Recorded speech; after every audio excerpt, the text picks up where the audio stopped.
شلام عليكم بني أمتي مغبة عدي جدا سامة بمزمر من ميوكورتا جودي جورج خا نشا أطورتلا إلى معرض برسيديو دانس تياتر قد شوي جو سان فرانسيسكو أشي تامنا بالخان لقد ألدام زوبتمي نايت 2010 أختي همزمت بدو داخله بإنجلش خدش بوكار بتبقى من كم دانا خامن دي ميرون قد أنا متخرين نكاتوخون إن أختم برسوب إتن قد كماشي سندي لأخورزة بروجكت إنا لمسي آتي مدر أختم قبل أختي بخياته كريمون وإن بس مالخون دروخون قد أمسخ أخورزة لبلخلك كماي هل إيضانا أمسخ خيرخ كخورزة يولبناي وناشايت سيت أدرانا يو أترتابهاتهم. Okay, Judy, welcome to our program. Thank you, Tony. Let's start. Just tell us who you are and what you do. Okay. Well, I'm Judy George Brett Schneider, and I was born in San Francisco, and my parents are from Iran, from Urmia, and I grew up with a beautiful Assyrian home and culture and language. Okay. And okay, so what happened? How did you end up, establishing a dance company? Well, I have a daughter, Shireen, and she was very interested in dance all of her life, and she pursued it as a professional career. And she studied ballet at San Francisco Ballet, and then she went to the Kirov Academy in Washington, D.C., and then she went to St. Petersburg, Russia, and studied 2 years there. And at that time, she became interested in the dances of different cultures. And of course, they do beautiful ballets that are like Persian style, like Scheherazade. And she became interested in Assyrian dance and music. And I tried to kind of go along with her, and we just got more and more involved.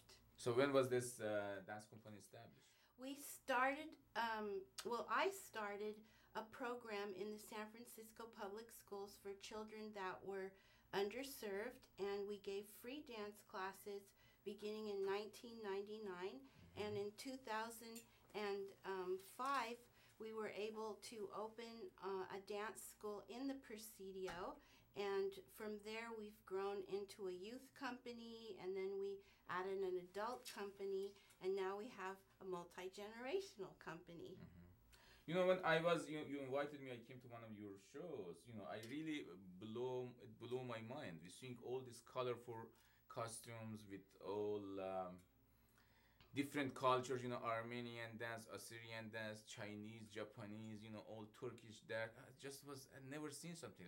Tell us, where did you come with where did you get all these ideas? Costumes? And it's very interesting. We created a production called Dancing Across Cultures, and we wanted to celebrate all the different people around us and all the wonderful customs and traditions that they had. And then we wanted to present this work at the best level. And so actually we started collecting our costumes in Russia, and we have them made by the Kirov Ballet for us. And the Kirov archives for costumes are more than 200 years old, and they have they create the textiles and dyes, and so the costumes that you get are so authentic, and they just are for the stage and part of the whole beauty of what we present. I said, I had never seen something like that at all. It was so exciting seeing all these children and adults dancing, all these diverse things. You would think it just was very interesting. Anyway, so how did you get involved with our project? Just tell this story to our audience, so maybe that will get them excited and they call us for tickets and support.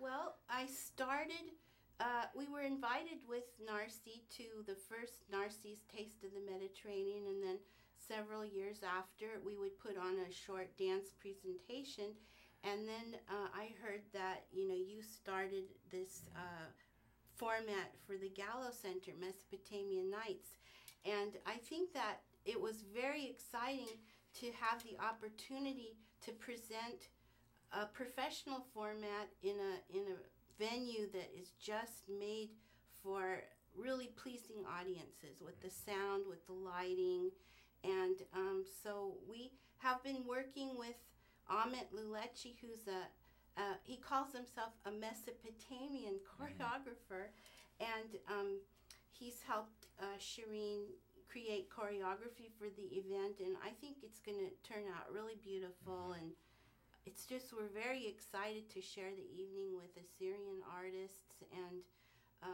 audience. So. Okay. So tell me about the details. So how do you work with Walter, and because their group will do choreography for Walter as a songs, Right. correct? Right. So how did that all this work? Just give us some more information. It's been a process, and we started it months ago. Shireen and I met with Walter, and he explained what his vision was for the evening. He explained what dances he'll be doing. He felt strongly that some dances had a great storyline and would show a beautiful dance, and so we worked on creating the choreography. And then over the course of this summer, Walter's come to the studio and helped us develop further, and this week he'll be with us and see the dances for the first time. Okay. And yeah, I think he'll be happy, and it's a big undertaking with a whole orchestra, and it's going to be very exciting. And, our audience might know, but there are a lot of challenges production-wise. To have up to 50 musicians, 20 dancers, singers, and backup singers on the stage. All at the same time. Sharing that stage. A lot of technical things. So really, that's a skill that our group is gaining. We know how to talk to all these professionals to actually get this thing happen. And I really would like you to come and see what will happen there. Yeah. It takes enormous coordination, and I know, Tony, you've been working till the wee hours trying to keep everybody happy because there's so many entities involved in this production. Okay, another thing that I want to ask, maybe we wrap up, is choreography of Assyrian dances hasn't happened a lot. We know that old times, Rabi Lila Teimorazi, that's, I'm talking about 2 generations ago. Yes. She did these things in Tehran, and it was based because she had art training from Russia when she moved to Iran. And then I haven't heard a lot of Assyrian choreography being done. So what do you think about it? I mean, what's the potential there? What we can do so that we can really make Assyrian dance also a repertoire, something that's presentable internationally all over? I think we need a lot of study on the dance steps of each village in Iran, and or in other countries as well. They're maybe doing the same dance steps, but there's great variations, and there's the costumes are variations also based on the geographical regions and the headpieces and everything.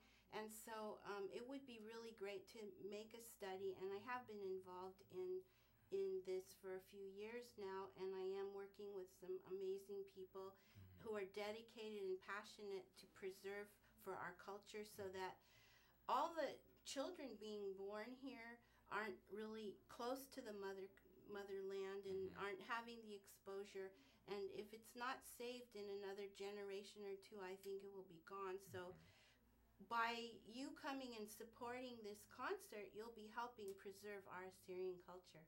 For sure. So you can see that how this Mesopotamian Night project now it's kind of evolving, and we are looking at things that really is important for our culture to preserve. But all things is possible if we work together. We have a lot of professional known people. They are Assyrians, as Judy and her daughter, which is the artistic director. So just we need your support. Come and come and see the show, or if you cannot, try to send a donation for the Mesopotamian Night Project or general funds of Assyrian Aid Society, whatever is you are comfortable with. That's all. Anything else you want to say, Judy? Well, I just want to say that the dancers are marvelous. They've been working so long on this, and every piece that will be presented at the concert is a premiere. And there aren't many shows that can say every piece is a premiere. So Great. come and be part of the premiere audience.